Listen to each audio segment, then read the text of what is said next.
Hi, in this video I want to explain how to find the mean of grouped data and a grouped frequency distribution table. First, let's check if our calculator is in statistics mode. If your calculator is not in statistics mode, you just press mode and then statistics, and then we are working with one variable. And then you can see that your x's appear. These are your x's, but you don't have frequencies, so we have to turn the frequencies on. To do that, press AC and then do shift mode. So you go to setup. In shift mode, go down with the down arrow and then press statistics. And now it asks frequency on. And so you press 1 for on. Now when you go to statistics, so shift 1, and you want to enter data, you'll see your x's and your frequency is turned on. Now your frequencies, let's do that first. This is 5, this is 7, and this is 3. Easy. But our x's, we can only enter one value, and here we have all the values between 100 and 150. Well, from 100 to less than 150 really, and then 150 to less than 200, and 200 to less than 250. Anyway, what would you suggest we do if we have to enter an interval? So all the numbers between these, we're going to create midpoints.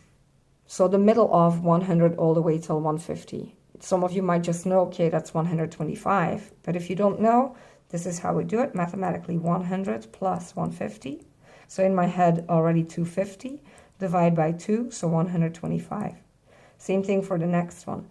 Some of you might know the middle of 150 and 200 is 175. Again, if you don't know, you do 150 plus 200. So in my head is 350, divide by 2, so 175. And same for this one, 225. Okay, so these are your x's. You'll fill out 125, 175, and 225. There we go. Now let's calculate the mean. So we've got the x's, we've got the frequency, so press AC, going out of the table, and then shift statistics. So you're calculating right here, you're calculating the variance, and then number 2 is mean.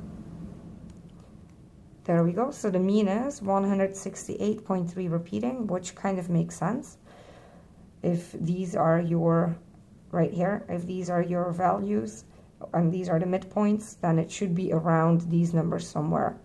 I see it's much closer to 175 because most of them are happening in this class. So anyway, the mean, whatever the calculator says, so my x right here, 168.3. I also remember you needed sample variance. So to find a sample variance,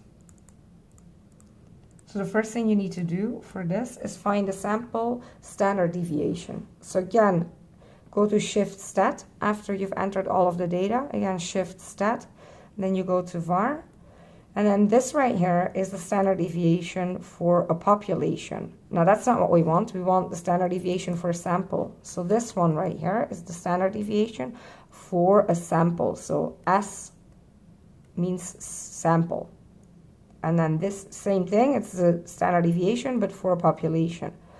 And again, one more time, this is the standard deviation, but for a sample.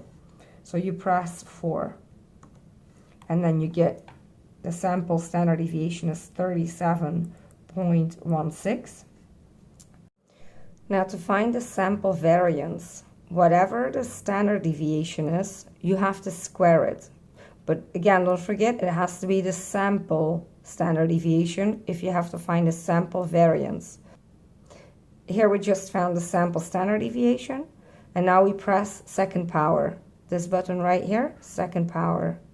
And again, all of this needs to be squared, not just this number. This number is, well, not all of that. So you have to square the whole sample standard deviation. So again, just press second power after you found it. And then equal, and here you have it, the sample variance. That's it.